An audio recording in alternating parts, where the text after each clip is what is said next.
I remember there was a day, we were getting close to wrap, and somebody brought a water gun, and I stole the water gun, and I started shooting everybody, you know, my driver, my assistant, my interpreter, Ashley, all the interpreting team, I was getting them with the water gun, and we were having so much fun that day. And it was very nice to have that fun break while filming, but that was probably one of my favorite memories, the water gun memory.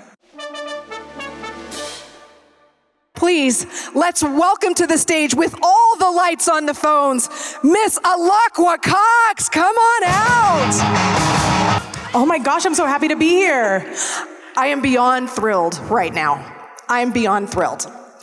We have fan questions. We have Ashley interpreting for you and Mindy as well. We're just so grateful that you're here. I have my own questions, but I want to make sure to get to fan questions because we're here for them. So let me start. And I have to take my glasses off because I have old lady eyes. Are there any other franchises that you would be interested in joining? I honestly enjoy being in the MCU. If I was to pick any other franchises to join, I don't know. I just love being a superhero so much. When I think of myself at being a superhero, I feel like, well, I could be a real life superhero, but I wouldn't mind doing maybe a DC franchise. Maybe I would join DC. That sounds fun. What was it like putting on that super suit for the first time? Oh my gosh, I loved it. Putting on that costume for the first time, that was my all-time favorite costume. And having the indigenous traditions and roots embedded into the costume and made by authentic indigenous people, they put a lot of work into the costume. It took months for them to finish the costume. And I remember, you know, we had a lot of fittings. There was only 6 or 7 fittings we probably had to make sure the costume fit just right. And with that costume, especially the superhero leg alongside with the costume, it was so great. It just felt so badass. So that costume means a lot to me. It was amazing. This is one of my questions. If you could describe your journey into acting, it was really driven by your friends who kept telling you you needed to audition. Can you just walk me through what happened? Of course. I remember it was in 2020. It was during COVID, of course, so I had a lot of auditions on Zoom, and it felt weird at that time because it was COVID and auditioning on Zoom. But my friends sent me a casting call saying that they were looking for a woman in their 20s and that was also indigenous and athletic. And so they sent it to me and they said, "This is you." And I said, "I'm not interested in acting." So 2 or 3 other people sent it to me and, you know, maybe this is a sign or something. I've had 3 people so far send me this call sheet. And I said, all right, let's just go and try it out. Because I honestly thought they would never pick me for this role because of my prosthetic leg and me, myself, being an amputee as well. But when they said, saying that they wanted a full body picture, I had to show my prosthetic leg, and I thought, that's it. There goes my chance. I'm not gonna get it. You know, maybe my chances will be lessened, but then I started from all these people down to 2 people, and I thought maybe this is my chance. And I remember September 1st, 2021, they said, "Hey, we need you to get on a Zoom call," or the casting manager or something. Sarah Finn from Sarah Finn Casting, they sent me a message and they said, "You need to get on Zoom." My hair was a mess. I was not done up at all. And we had all these people, about 12 people from the studio. Kevin Feige was there and they all were doing the deaf clapping. And they said, "You got the role." And it was so crazy, such a crazy feeling. Did you immediately text your friends? What was their reaction? Oh my gosh, I texted them, they said, "I knew you would get the role. I knew since day one you would get this." And, you know, "You better give me a shout out," they told me, "when you get famous." And I said, whatever. But they were so excited for me. We're giving them a shout out right now, so there you go. What specialized skills did you have to learn that you didn't already have coming into the role? What was training like?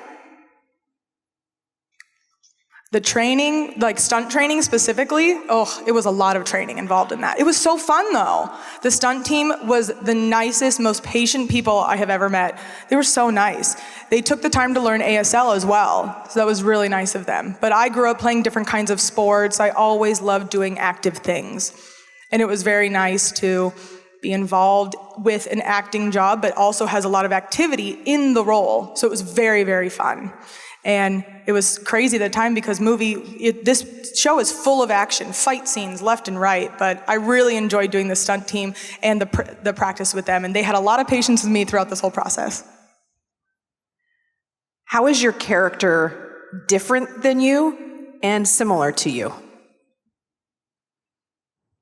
My character, Maya, I think we both have resilience. Maya has been through a lot, and so have I. Me being an amputee, I've gone through a lot of surgeries when I was a kid. Most of my childhood, I was in a hospital, and no kid should ever have to go through that. But luckily, I had such a very loving and supportive family, and they were always home for me, and they were always there for me. But Maya didn't really have that, so I feel bad for her. But honestly, I felt so bad for her, but she is a warrior. She's so strong, and she's resilient. So I feel like we have that in common. And the difference is between her and I, she's full of rage, and I don't feel very rageful. So that's the differences that we have. You had to find a way to make an angry face. Yes, exactly. Oh my gosh, it was so weird to do that. Every time the camera was rolling, I had to, furrow my eyebrows, but I did that a lot on the show. I did a lot. What does it mean to you to represent your respective communities, the deaf community and the indigenous community? It means the world to me. I still can't believe I'm trying to process this. Being in the MCU, a.k.a. is the first deaf and indigenous lead in an MCU TV show or movie. So I feel like we're making history, and this is just a crazy world to be living in. Having this platform to be able to educate people about the indigenous culture and our traditions, not only indigenous, but also deaf people as well, and the amputee community. I have a lot of, different people to represent, and such an honor to have this platform. This is an excellent fan question.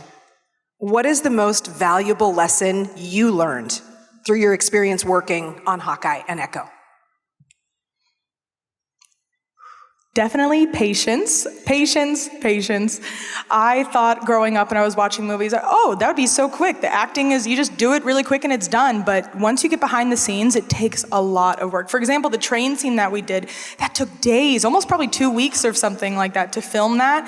And that train scene, we had to do over and over and over again. And there was just little tiny corrections that we had to make. But it's a lot of work behind the scenes, so I definitely learned a lot of patience.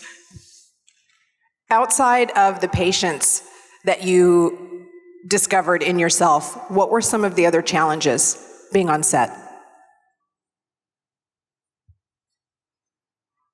I remember there was a scene where I had to have a dialogue with Kingpin. Of course, Vincent is hearing, and his character does not learn sign language for Maya. So when he is speaking to me during a specific scene that we had, I did not know when his line was finished. So that was hard to make that scene seem so smooth and make it seamless. So the interpreting team came up with an idea to use a vibration device that I would put underneath my shirt, and when Kingpin finished his lines, the interpreting team would hit the remote and it would vibrate my shirt, and I would know it's my turn. Sometimes this was difficult though. In an emotional scene or intense scenes, it's really hard to stay focused on that scene, and then all of a sudden you feel the vibration and it gets me distracted, So I can't even, during those emotional scenes, it was crazy, but that's how I would know that Kingpin was finished and it was my turn. That was probably one of the most challenging things. I hope it looks good on the screen though and it wasn't noticeable. It does. It looks good on the screen. Oh, thank you. One of the fan questions is asking about, and you've already given us some insight even just now, but some of the funny moments where you found yourself laughing or something was just a very, very good time on set, a fond memory that you might have. Oh my gosh, there was so many good memories on set. I love all those people. I miss them so much that I worked with, but I remember there was a day, we were getting close to wrap, And somebody brought a water gun, and I stole the water gun and I started shooting everybody, my driver, my assistant, my interpreter, Ashley, all the interpreting team. I was getting them with the water gun, and we were having so much fun that day. And it was very nice to have that fun break while filming. But that was probably one of my favorite memories, the water gun memory. What kind of roles do you want to pursue next? What are you interested in personally?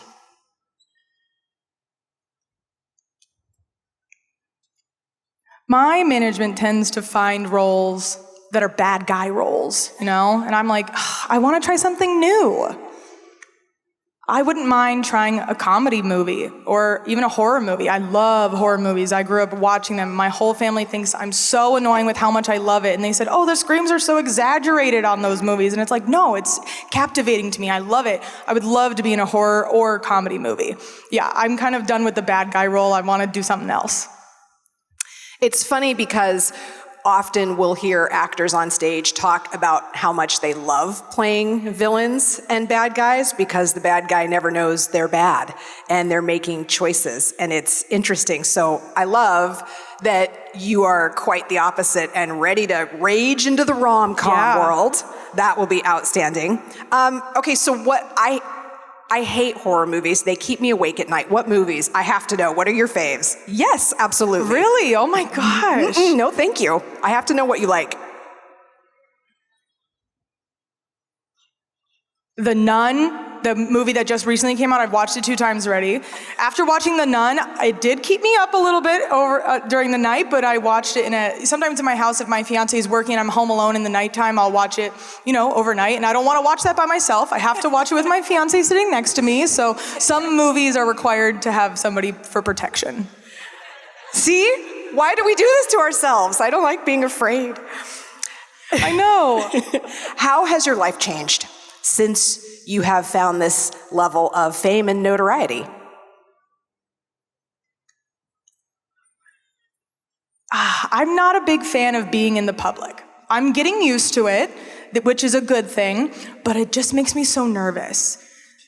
How I deal with it is I just take deep breaths, and if I know I'm going on stage, to know that breath work is so important. It feels like dancing after a long time. It just calms me down and it calms my nerves down. I even maybe do some breath work before coming on stage. And then I feel good. And I'll try and stay off of social media as much as possible, especially after, being a mom and having a baby. I don't want to see any of those negative comments. I like to focus on my baby. So I try and stay off of social media and enjoy my life as a mom. That's very smart. I believe I watched an interview with you where you had at least one positive interaction on social media. Correct me if I'm wrong, but I think there was a girl who said you look like me. Maybe it involved bangs, but in some cases, tell me about that. Yes. I'd love to tell you about this. So I remember there was a girl from my Menominee tribe. This is my hometown in Kenesha, in Green Bay area, Wisconsin. So she was watching Echo, and you know how Maya, the character, always has her bangs in front of her eyes? And so the little girls decided to start wearing her hair like that, and she started going to school like that, and her mom took a picture and posted it on Facebook and said, "You inspired my daughter, and now she loves your show." And I hadn't seen it, but my mom that was friends with this friend sent it to me, and I thought, oh my God, that's so great. That I feel inspired by that, and it's so great that she was inspired by me, So I love that moment. I'm glad there are still some positive experiences to be found on social media. You mentioned that you get nervous before you come on a stage like this, and I have done hundreds of panels over the years, and I was nervous coming out here today because I want it to be perfect. Really? And I'm glad that you're here to help share your story. What keeps you grounded? What keeps you settled when there is so much chaos and professional work to be done? What keeps you grounded? My baby, of course. He always keeps me grounded. Once I look at his face, I feel like everything goes away, all my nerves and everything. Everything feels calm. As long as I'm with my baby, right? If he's with his grandma or fiance, they'll send me pictures, and I remember my breathing techniques, and so basically my baby is what keeps me grounded, and everything else goes away once I look at him. What advice would you give to your younger self? You mentioned you went through a lot as a kid. What would you tell yourself?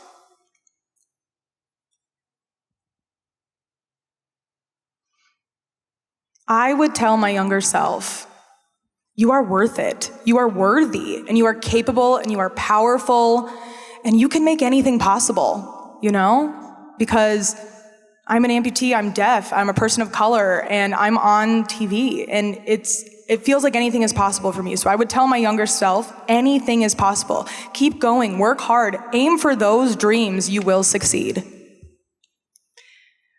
What are your hobbies outside of visiting Comic-Cons and working and auditioning? What do you do outside?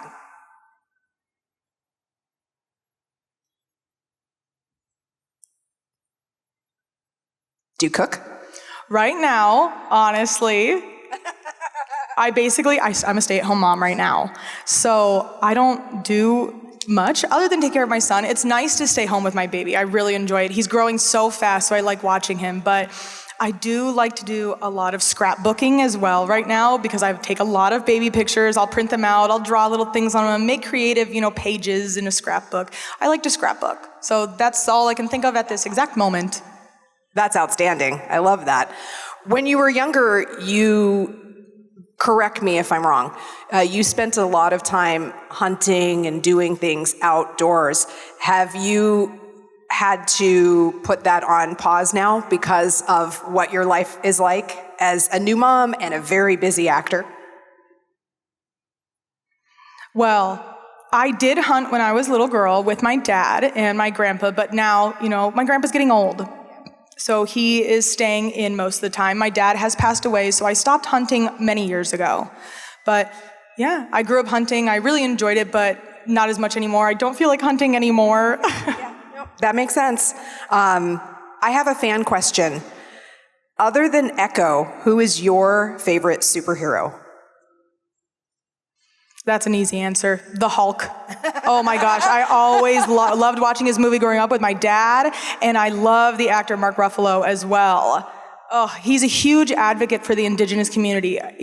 For an actor and as a person, I love who he is. And I hope that I'll be able to meet him and hopefully cross paths with him at some point in the future. We'll see. Okay. Here is another fan question.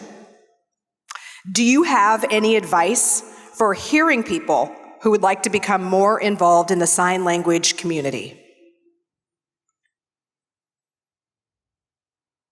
I know a lot of hearing people tend to say, I want to learn ASL, but then they don't.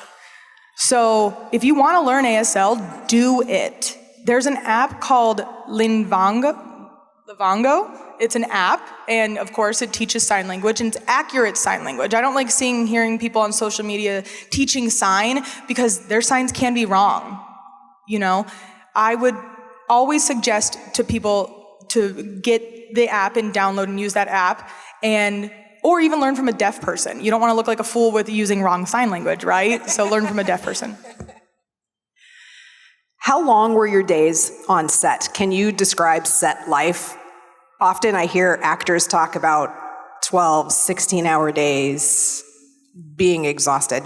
Tell me a little bit about that experience. Oh my gosh, yes. I remember on Hawkeye, I probably worked a total of 4 times on Hawkeye, maybe a 4-day shoot. That was about it. And Echo, gosh, we were on set for so long. It was so long. I just didn't expect it. 12 to 16-hour days. I would get home just so exhausted, but it was still so fun. And a lot of people that I was with, actually the cast and the crew, they took ASL classes as well, 2 or 3 times a week, and they learned this during pre-production, so it was really nice to be able to communicate with them, even though it was the basics. Are you hungry? Do you have to go to the bathroom? It was really nice to see them use the basics of sign language for me. And there was other deaf people on set as well. That we also had a deaf ASL consultant, deaf writers that participated as well. I had a deaf personal trainer. There was so many deaf people on set, and I had never experienced that before. So seeing that process of Hollywood including all of us and everybody in is very, very nice. Who are some of your role models?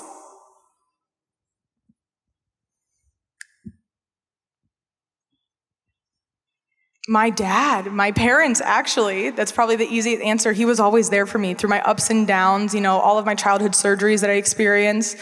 In Minnesota and Wisconsin, I had to go 4 hours away from my surgeries because, I had related to my amputee.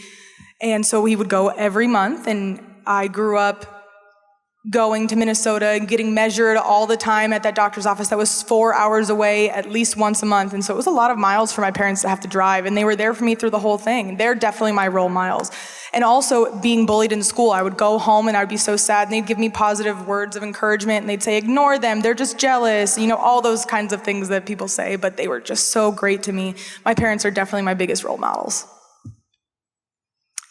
It's heartbreaking to me to hear that you faced being bullied, and there are probably many people here in this room who have had a similar experience at the hands of terrible people, and I hope that they can see your positivity and your joy in life to realize that it does get better on the backside.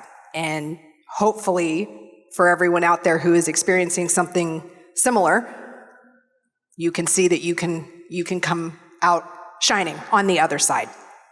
Yes, damn right. Damn right. What about mentors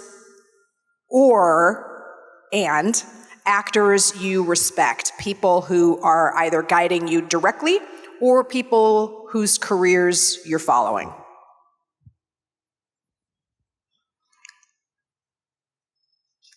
I would probably choose Chase Spencer, the actor from Echo. He was involved in Twilight. Chaske Spencer. He was involved in Twilight. And Cheske, this is his name sign right here. But because he was from the wolf pack of Twilight, so Cheske, this is his name sign. Anyways, I grew up watching him, and it was so crazy that I was actually be able to work alongside of him on the same show. He's my uncle on the show, so that meant a lot to me. I love that guy. He is so funny. He's probably somebody I look up to a lot. He made me laugh a lot on set. My last question for you is, what do you want your legacy to be?